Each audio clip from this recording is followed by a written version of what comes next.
This is MTV Cribs. Welcome to Hot Tongue. I'm Daniel Radcliffe. Let's come inside. This is Alex, owner of Hot Tongue Pizza in Los Angeles. On today's podcast, I'm stopping into Hot Tongue Pizza. Alex is going to show us around a little bit and give us the pros and cons about owning and operating a pizzeria. It's not all sunshines and rainbows. There's a lot of hard work that goes into building one, starting one, saving enough money, and then operating it properly. And Alex shares the good, the bad, and everything in between on this episode of the SPM Show. Welcome to the wonderful world of Harry Potter. That's amazing. I am the Willy Wonka of pizza, and this is the chocolate factory. Let's go in the back. We got the oven here. We got the $60,000 countertop. You know what I'm saying? Very amazing. Come through, give you the sweet look through the kitchen. This is a steam table. What are you steaming? Big money. We got a little marinara, and we got some buffalo sauce. Steam machine. This used to be a Subway. Only thing that's left is this walk-in cooler. We used to have a fridge. We used to have a freezer. We took down the middle. It's all one fridge. You know what I'm saying? Come check it out. Let's go check it out. You know what I'm saying? We got the dough production.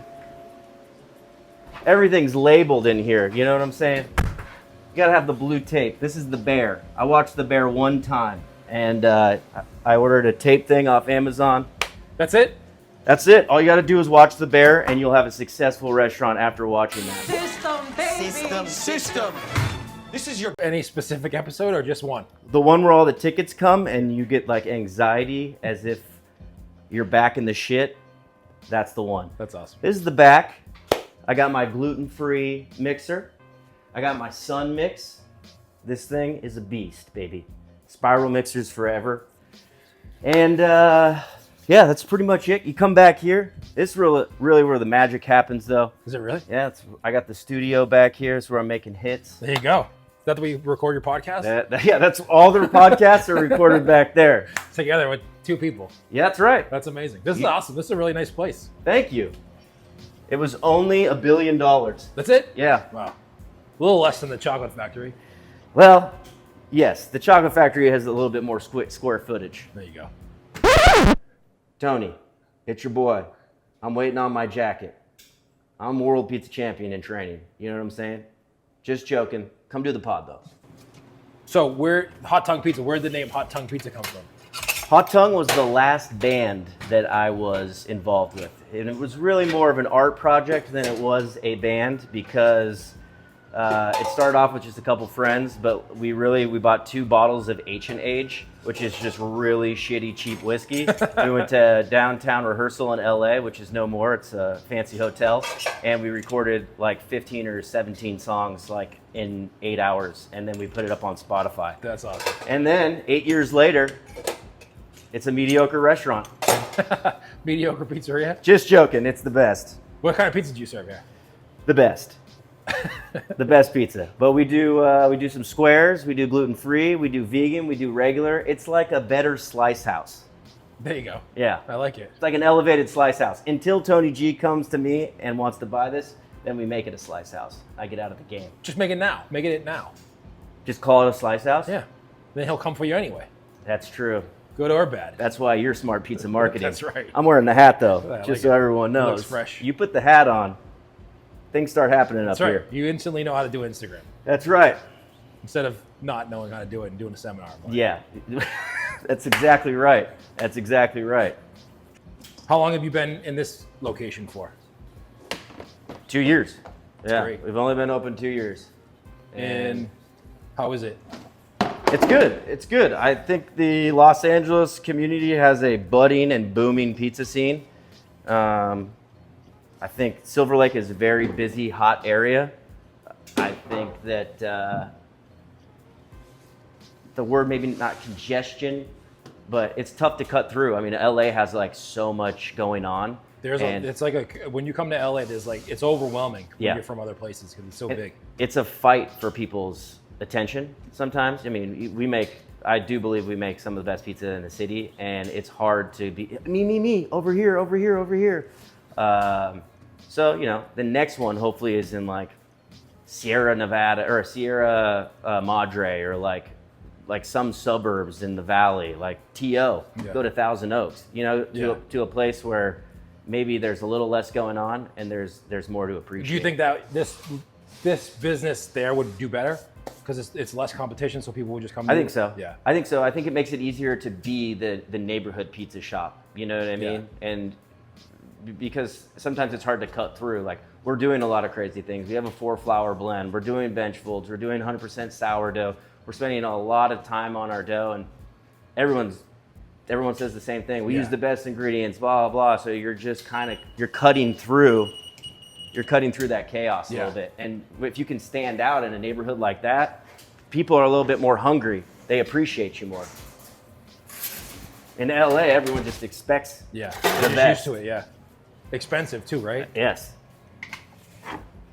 So you guys are open every day? Yeah, actually, the last time I was on your pod, like officially we had decided to close. I had talked to Secret Pizza LA. Yeah. And I was like, man, this is what I gotta do. So Secret Pizza LA is only open like 5 hours a day, right? Yes, and it's Thursday to Saturday. Yeah. So I was like, you know what? I'm gonna give it the shop a day off. It's gonna be easy to schedule. This is all gonna really work out. It didn't take until like 7 or 8 months later, with the writer's strike and all this shit, we started calculating it, and we were actually losing $800 a day not being open. Wow. And how'd you come to that number?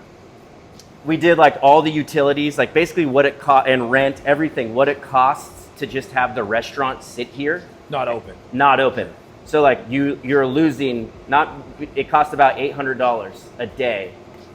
And so it's easy to do $800 in a day. Yeah. Maybe not easy, but you can get over that number, and with payroll, whatever, at least you're breaking even and it's not costing you money. So we made that change, and it is still our slowest day, but at least we're not in the negative. What would you do differently, Alex, if you were opening this place all over again? I know we did a podcast where you kind of like went through all the cons of what happened when you went through opening this, but like if you could look back now that you've been open 2 years, what would you do differently?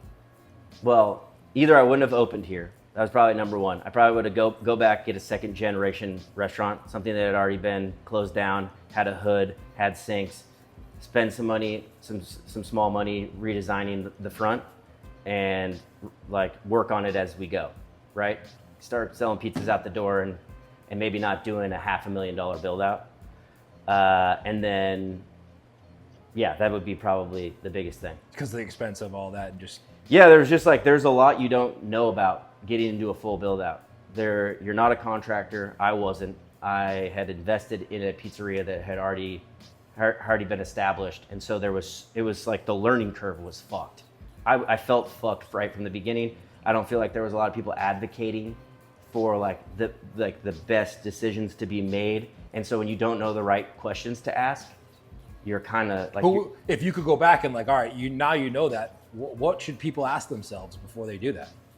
How much money is this really going to cost me? Because when you're working with a design team and an architect, everyone's designing and giving you things, and you don't really get that price tag. You don't get a solid price tag until bids come in. You know what I mean? So like we gave them our budget, and then by the time it got bid on, a lot of stuff was blamed on COVID and supplies and blah, blah, blah. But it was twice the amount of what we had said we had to spend. And everything pretty much costed twice the amount, twice the amount of time. So get hard numbers from like contractors, not get hard. You know, another thing. So if I had to do a full build out, I would have hired a consultant. I would have hired a construction consultant to come in, look at plans and design plans prior to even going to bidding or like going after a certain point, for him to be like, this is how much this is really going to cost you. And even if I was like $20,000 or $30,000 in, if he would have been like, this is going to be $700,000, I would have been like, there's no fucking way, you know? And yeah, that would have been a loss, but in the long run, it's a hard decision. At the end of the day, I'm open, I'm here, I'm talking to you, and I survived, and that's what being a business owner is. And so whatever debt I'm in, I will crawl out of it, and I'll have a solid foundation, and I'll be better for it. Just, you know, and I'm glad that it happened, because if I went back and told myself this, maybe I wouldn't be here talking to you. And there's gonna be a lot of positives that come out of this, but right now I still am dealing with the negatives, but that is life. Yeah. So Thanks for checking out this episode of the SPM Show. If you want to check out what Alex is doing, we'll link his Instagram and his website in the caption below.